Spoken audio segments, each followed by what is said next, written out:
Oh, okay. So Paul has been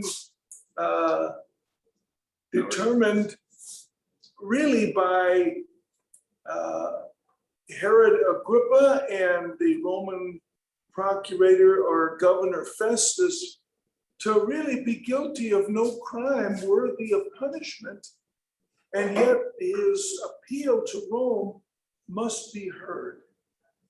Kind of like Jesus himself was basically declared innocent by Pontius Pilate, the Roman governor, and the Jewish leader, the Herod of his time, and yet both suffer consequences from being innocent, if you will. Paul is going to begin a journey to Rome primarily by sea. He's a seafaring man, right? Because if we look at the maps of his previous journeys, we see a lot of cities that he visited, but to get there, quite often he was in a ship. So we'd like to have more details about those journeys. All that we have comes from 2 Corinthians, where he recounts a lot of the difficulties that he faced. And in 2 Corinthians 11, verse 25, 3 times I was beaten with rods, once I was stoned, 3 times I was shipwrecked. I spent a night and a day in the open sea.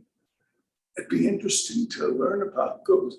It kind of emphasizes that sea travel wasn't the safest thing in the world back then, perhaps. But Paul probably was on the sea more often than most people at the time. But why we have 2 chapters about this journey given to us by Luke in the book of Acts? Why such an emphasis on this journey? We'd like to hear about that time when he was on the open sea for the day and the night. How did that transpire? How was he rescued? Sounds like something that they'd make a movie of today. But why do we hear such a lengthy description of this journey to Rome? Well, I think there are so many. I mean, obviously, in class here we haven't looked at it yet, but knowing, having read it before, there are so many things that happen during this voyage, during this trip, that make it, we can see God's providence at work, and the miraculous things that happen to bring Paul to where God wanted him to be. It was an adventurous trip, to say the least. Perhaps one explanation is that the writer was along, because as we enter into Acts chapter 27, we get the we would sail for Italy, which suggests that Luke was a part of this journey. The last time we've run into the we is several chapters, actually the 21st chapter. And Luke has been a part of some of Paul's journeys, and we get the we, and other times it's Paul. And so here evidently he's joining him. And so maybe it was that he experienced all of these things along with Paul, motivates him to devote a lot of attention to that. But we'll jump into it. And once Josh, our media minister, maybe this is such a geographical trip. Maybe you could find a map for us of the journey to Rome, and probably wants. yeah, maybe have one already, because there's so many place names mentioned. So Paul and some other prisoners were handed over to a centurion named Julius, so generally in charge of 100 men. So there's some soldiers, I'm sure. We don't know exactly if he brought 100 men to keep track of these prisoners, but there's a lot of people on this ship. We're going to find out later. What was it? I think it was 276. were on the ship. There you get a little bit of a hint of the journey. Let me share it. Okay, it's the red line down there at the bottom. So, and if you have a Bible with maps in the back, you can kind of keep track of us on your own, or you can see the map on the screen through the miracle of electronics. Well, that's just the second. That's the second missionary journey here. We'll get to this one. So, he belonged to the Imperial Regiment. They have numbers and names, but we boarded a ship from Adramyttium, but that's just where it came from, about to sail for ports along the coast of the province of Asia. We ran across that earlier. Paul visited there. That's in eastern Turkey. Western Turkey is what I mean. Okay. Okay. So that's where the ship is going to. We put out to sea from where? Where do they start from? Well, you can see it along the coast there to the right of the map. Caesarea, Caesarea is where the Roman procurator had his headquarters. He went down to Jerusalem every so often. So the next day we landed at Sidon. Sidon still exists. Where is that? Modern day Lebanon, the country north of Israel, along the coast of the Mediterranean. Okay, from there we put out to sea again and passed to the lee of Cyprus, which is the larger island, meaning that they're going kind of to the south of it, circumventing Cyprus. Who's on Cyprus? That Paul was there, and Barnabas, who was with Saul on his first journey, they split up for the second one, and Barnabas went to Cyprus. So maybe he's still there. He was from there. We don't know for sure. The winds were against us. When we had sailed across the open sea off the coast of Cilicia and Pamphylia, up on the southern coast of Turkey there, we landed in Myra and Lycia. You get to see that. Why did they go by sea, do you think? They could have just went around, avoided a lot of that sea journey and just crossed up by Macedonia like Paul did on the previous journey. Probably more secure for a prisoner if you can keep him on a boat versus traveling on roads. Okay, maybe it's easier to keep track of the prisoners. Maybe they thought it would generally be a faster mode of transportation in that time when you had to walk everywhere you went. So anyway, that's what was up to the Roman centurion, but we'll see what the consequences of that decision were. There, the centurion found an Alexandrian ship sailing for Italy and put us on board. Where's Alexandria? Egypt? Egypt on the northern coast of Africa. Mostly, good chance he was carrying grain. Don't know for sure. But Alexandria was a major port then as now. And if you're a World War II historian, all of these places are Cyprus and Alexandria are important in that war. Anyway, what happened? We made slow headway for many days and had difficulty arriving off Cnidus. How do you pronounce that? Cnidus. You're a Greek scholar. When the wind did not allow us to hold our course, we sailed to the lee of Crete, another island in the Mediterranean. We moved along the coast with difficulty and came to a place called Fair Havens near the town of Lacia. What impression do you get as we read, they're being delayed. Winds are against them. You didn't proceed unless you had favorable winds.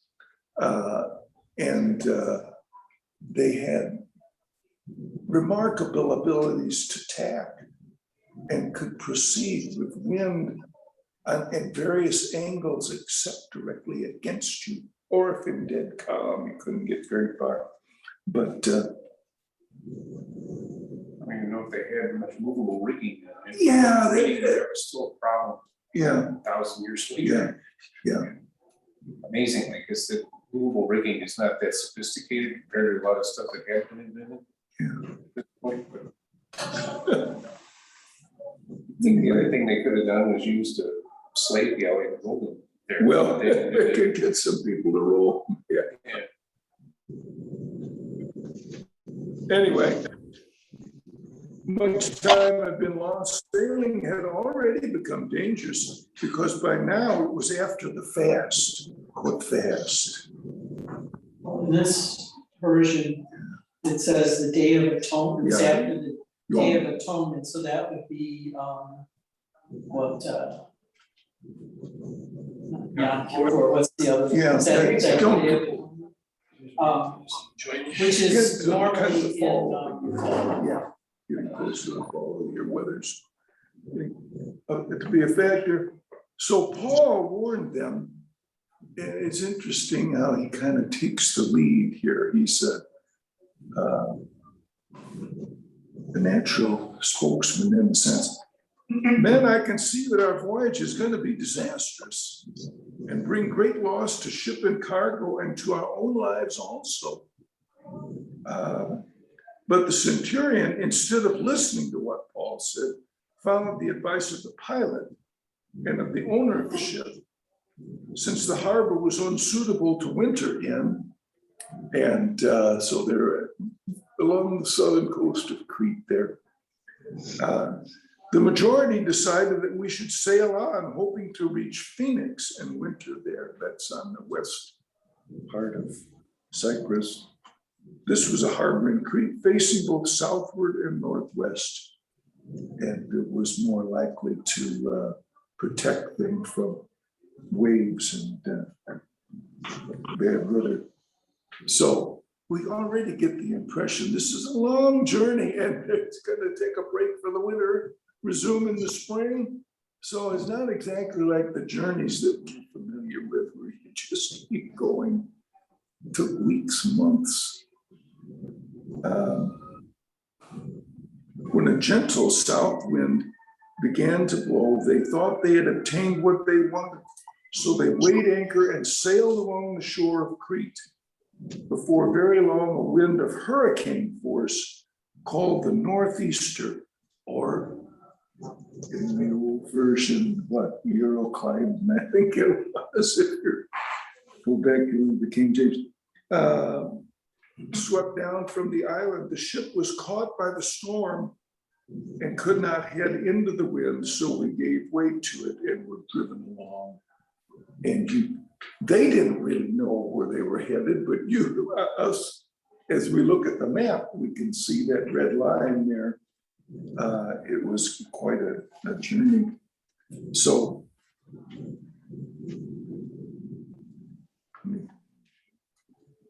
Do you think those places still exist today and people go there? I'm sorry? She's asking if those places still Yeah. exist. The places, yeah, the places still exist. Some of those little towns may not be the size that they were. But yeah, these are real places. The island of Crete. Again, these were staging bases for the British and Germans fighting in World War II. Anyway, the ship was caught by the storm. As we passed to the lee of a small island called Cauda, we were hardly able to make the lifeboat secure. So they had a life. It was a considerable size ship for the number of people that they had.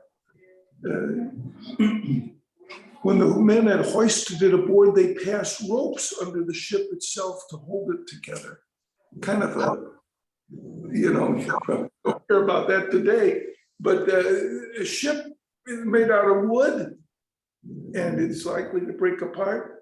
So you put ropes underneath it and tie it up and hope it holds together. Interesting description of nautical and shipping techniques in this period of history. So, fearing that they would run aground on the sandbars of Syrtis, which was always a risk that seamen feared, they lowered the sea anchor and let the ship be driven along. What's a sea anchor? You sailors. If you're in deep water, you can't lower a big thing that catches on the bottom, but a sea anchor is just about anything that would retard or slow down the ship. Anything that would spread out, wooden thing, or probably that at that time. We're going to see later that they had 4 of those to keep the ship from being blown about. But so it was something that, and you use it on small boats, large boats, it puts a drag on the boat so that it can't go as fast. Let the ship be driven along. We took such a violent battering from the storm that the next day they began to throw the cargo overboard to lighten the ship so that it's not so deep in the water and there's so much sea water coming out. On the 3rd day, they threw the ship's tackle overboard with their own hands. Impedes your ability to control the direction of the ship. When neither sun nor stars appeared for many days and the storm continued raging, we finally gave up all hope of being saved. So this days, they're just going without having, they don't know where they are. They don't have sextant and compass and all those things. In those days, they're out in the middle of the Mediterranean Sea. Courage that they had just set out on the journey. And Luke, says, we gave up all hope, just assumed we were lost. After the men had gone a long time without food, I wonder why they didn't eat some food. Maybe they were fasting anyway. Paul stood up before them and said, men, you should have taken my advice. I told you so. Yeah, can you imagine? I don't know how popular he was with that, but and not to sail from Crete. Then you would have spared yourselves this damage and loss. But now I urge you to keep up your courage, because not one of you will be lost. Only the ship will be destroyed. Last night, an angel of God, whose I am and whom I serve, stood beside me and said, do not be afraid, Paul. You must stand trial before Caesar, and God has graciously given you the lives of all who sail with you. So keep up your courage, men, for I have faith in God that it will happen just as he told me. Nevertheless, we must run aground on some island. An interesting incident in the career of Paul. Has this happened before? In other words, has Paul seen an angel? The Lord has communicated with him before. When is the last time you've been with us? During his trial. Okay. The angel told him he could go on the run. Okay, yeah. In chapter 23, the Lord, he says there, stood near Paul and said, take courage as you've testified about me in Jerusalem, so you must also testify in Rome. And so perhaps when Luke says, we gave up all hope of being saved. Maybe Paul didn't, because he had that prior message from the Lord himself. Well, that means, of course, it is visited by an angel here. You must stand trial before Caesar. Interesting, what does he not say? He doesn't say what the result of that trial is going to be. And that's been a mystery since the times. You must stand trial. Imagine Paul would have liked to know, well, what's going to be the result of that trial? What's going to happen to me? But the Lord doesn't give him that information, just says, you're going to get there and continue to trust. So, I mean, that's our situation, isn't it? We like to know more about the future, but perhaps the Lord wants us to trust in him. Well, Paul makes a very strong statement there. I have faith in God Yeah, that will happen just as he told me. Yeah. And this is a very powerful statement amongst a bunch of pagans. yeah, And so he's becoming a leading voice. He's gaining credibility because things are going to happen just as he said. in the middle of a hurricane.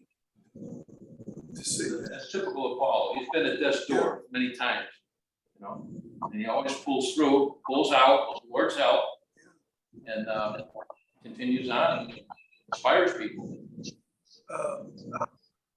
I mean, that's where we face hurricanes of various kinds in our lives. And maybe an angel doesn't appear to us, but still these accounts that we have suggest that we should have faith in God.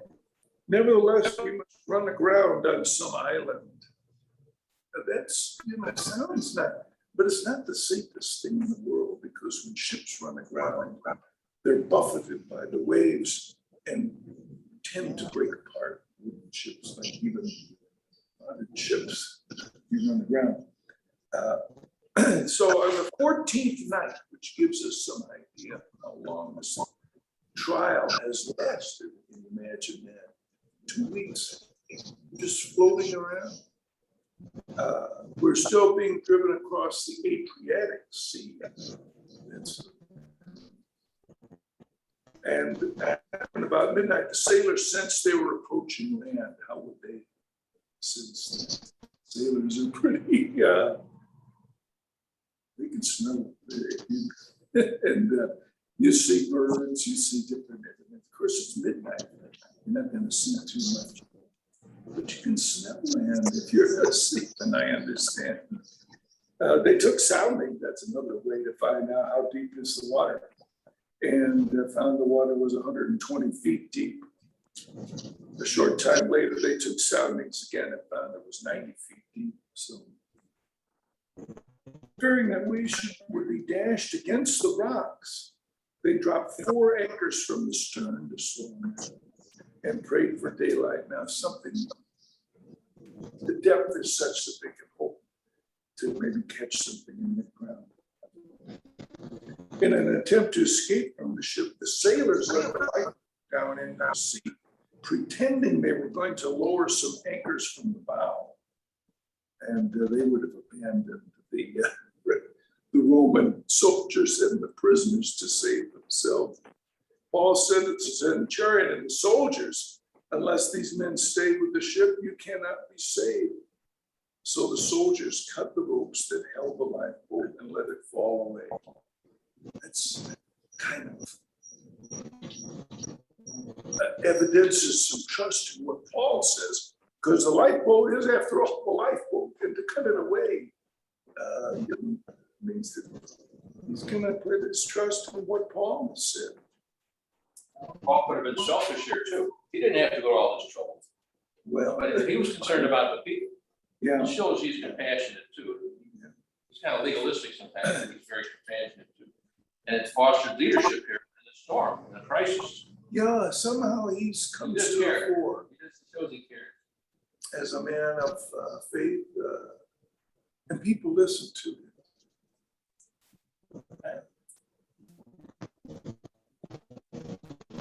Just before dawn, Paul urged them all to eat. For the last 14 days, he said, You've been in constant suspense and have gone without food. You haven't eaten anything. I wonder if it's because they were sick, from being in the storm. Yeah. So they weren't hungry, maybe? I get, They could have been fasting, but when I get motion sickness, I don't want anything to eat, so it just Yeah. makes you wonder.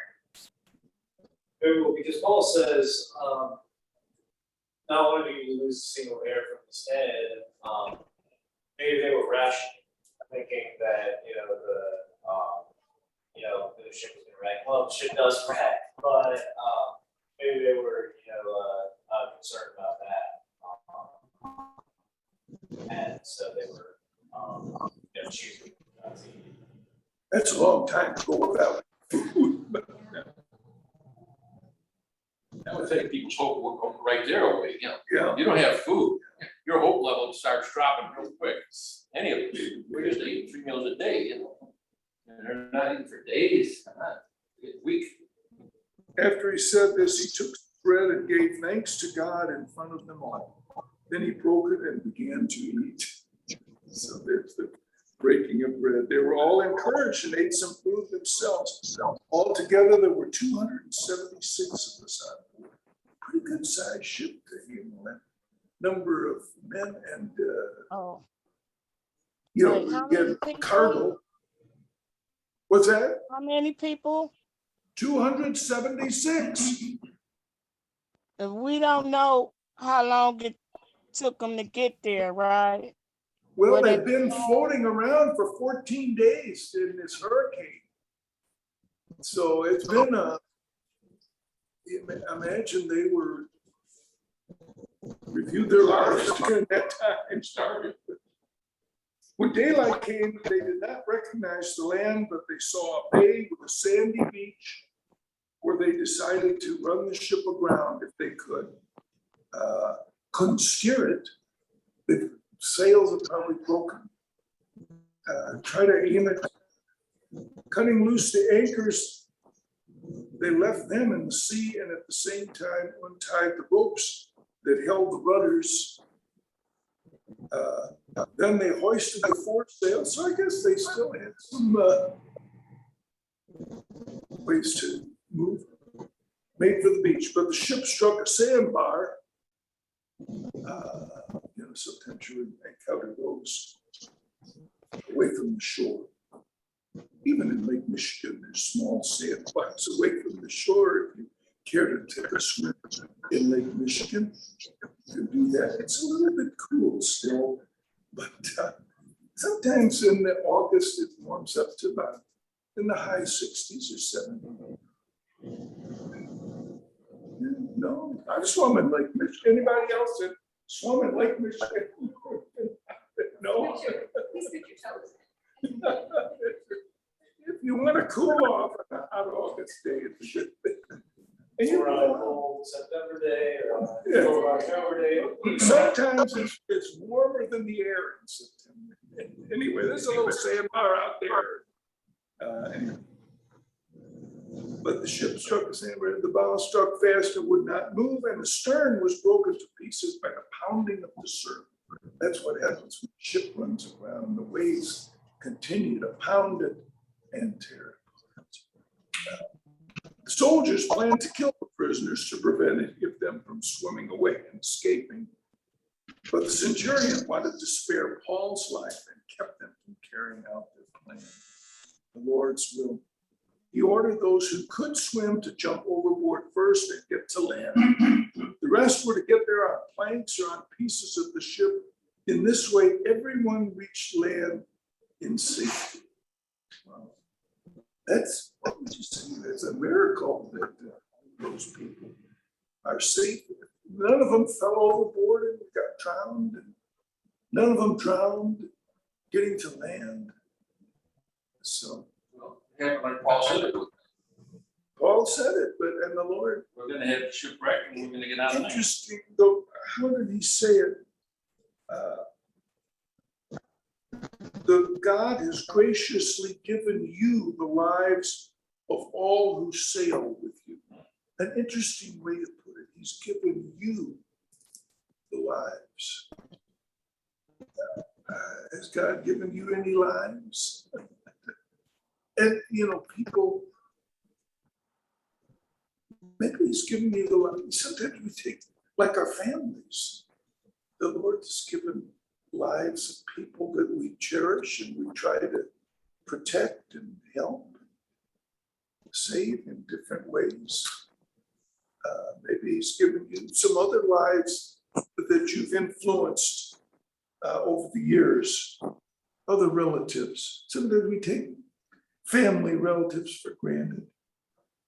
But maybe there's others that you've touched as a teacher, as someone who's worked in the church in some way.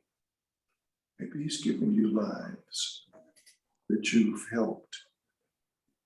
Well, look at the conversion centurion just on this trip. So in Yeah. verse 11, Paul tells them, don't sell, but the centurion listens to the ship owner and says, let's go ahead and sail.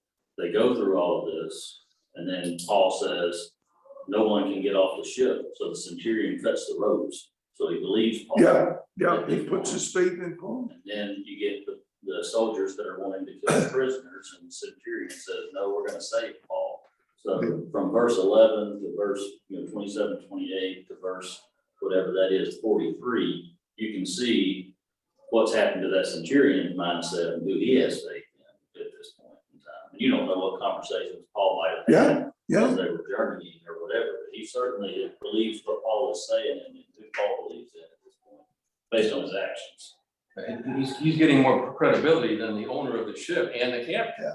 He's kind of taken over almost, just because of his leadership here, insights. If we know Paul based upon his previous experiences, what's he been talking about? The Lord, Christ. We don't have a record of sermons that Paul preached on the boat, but maybe he did. He's a prisoner, but still. So where are they? Malta, or Melita, as some of the older versions have. Diana and I had a teacher named Melita. Remember? Melita Parker. I didn't realize at the time that was another name for Malta. That was back in grade school. Anyway. Did she teach, was it home economics? Yeah. Which you don't find anymore. I know, they don't have that. We probably should. We do, you just have to opt in. Used to teach boys how to sew. Yeah. I did. In high school, actually. Boys, I know, stand. I learned basics, I still use them today. Cooking and sewing. Morning in August. I do more sewing than Diana did. Melita Parker was a large lady. Once we made peanut butter cookies, believe it or not, in class, but the kids had been acting up. So she said, you can't eat the peanut butter cookies that you made. And she sat there and ate not all of them. So Probably got big as a balloon. she was. Anyway, that's Malta. That's what I think of when I think of Malta. We all will think of her from now on. Anyway, that was an important, it was a British dependency. It's an independent member of the European Union now.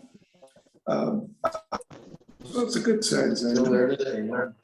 That was It's actually part of World War II. one of our favorite There's stops a when landing. we went on our Mediterranean cruise. Oh, you stopped at Malta? What did you think of it? I think it was my favorite. Oh, really? We even saw, they called it Paul Shipwreck Church. I mean, Oh. yeah, so there's no indication that, that there's anything historically significant about it, but if that's what they call it. Called it Paul's Shipwreck Church. Shipwreck Church. Oh, okay. Well, that would be interesting. Yeah, I guess there's a lot of places throughout the Mediterranean that have identification with experiences. So the islanders showed us unusual kindness. They built a fire and welcomed us all because it was raining and cold. Paul gathered a pile of brushwood, and as he put it on the fire, a viper, driven out by the heat, fastened itself to his hand. When the islanders saw the snake hanging from his hand, they said to each other, "This man must be a murderer, for though he escaped from the sea, justice has not allowed him to live." So they're kind of superstitious, but Paul shook the snake off into the fire and suffered no ill effects. The people expected him to swell up or suddenly fall dead. Must have been poisonous snake. But after waiting for a long time and seeing nothing unusual happen to him, they changed their minds and sided with God. So, what else? What do you know about handling snakes? Do we read about that anywhere else?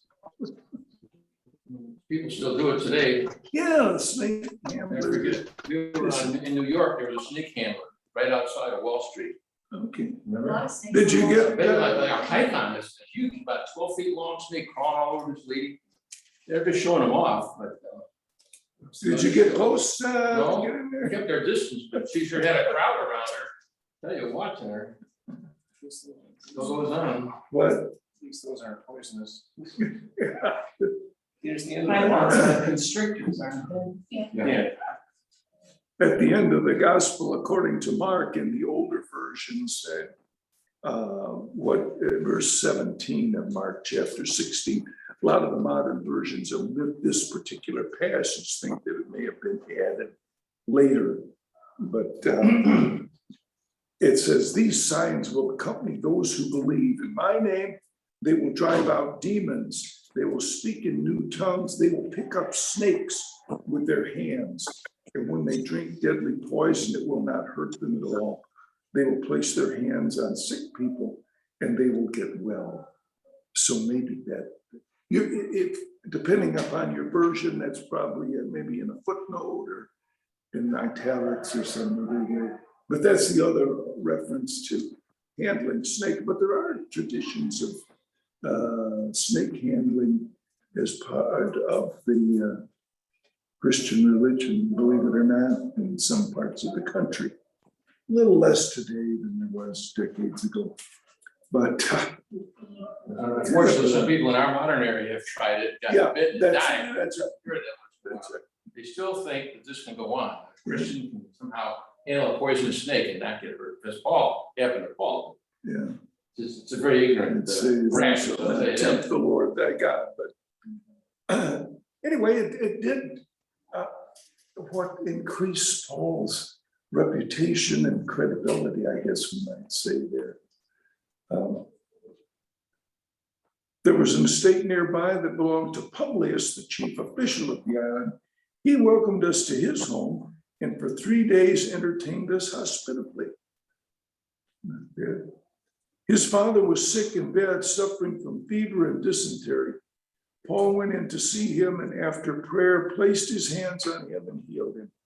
When this had happened, the rest of the sick on the island came and were cured. They honored us in many ways, and when we were ready to sail, they furnished us with the supplies we needed. So, but they're going to be there for a while. After 3 months, they set out for Rome, so they kind of spend the rest of the storm season, I guess, there. I wouldn't be in much of a hurry either. That's right. That's right. But there's no choice for Malta. Who knows how long it took them to repair the ship? Well, I think they got another one. That ship is gone. It's battered on the sandbar. Another Alexandrian ship with the figurehead of the twin gods Castor and Pollux comes along. Those are traditionally the guardians of sailors, so they have images of them on the. Well, they couldn't pick up the cell phone, you know, so. That's right. Yeah, you couldn't exactly order another ship to come by. But Again, how, impressive Paul must have been, you just said, took a couple of verses, he went over the centurion, and the chief official of the island invites a prisoner to his home and, Yeah, yeah. entertains him. How impressive Paul was, The Lord has blessed him, yeah. He credibility. has courage himself and the Lord uses him. They give him supplies, We'd like to know the spiritual history of this Julius the centurion. Maybe he became a Christian, maybe some of these other prisoners, and the soldiers and others became Christians. It would be hard not to. I think Yeah. if you were sitting there witnessing all of this and hearing Paul talk about this God, his God, everyone's God, you would be, Yeah, it would be crazy not to be convinced and want Yeah. to become a Christian, I would think. and that's maybe This that's, section reminds me of, I can't remember the name of it, man, it's Far From Away or whatever, the Broadway show from Come From Away, it's a Broadway show about 9/11 when they had to divert, oh, planes all over the place and Yeah. people were stuck for weeks in locations and how the folks took care of them while they were there. The Islanders kind of did the same thing for the ship people who took care of them. well, maybe that's a good place to leave off. We'll probably have one more week on to finish up Acts and then talk about maybe something else. Again, if there's any thoughts or ideas that you'd like to think about or study. Come up with something somehow. We always have. Thanks for those, Linda and Richard and Kwaku, I see. Paul, and Darlena was there. So who else? Cheney is there. Some are, I don't know. She need to be on there, she's upstairs teaching the class. No, it's Genevieve upstairs. She recording it? It's Genevieve. Genevieve. upstairs. Pulling a miracle here or something. We've got an international cast on the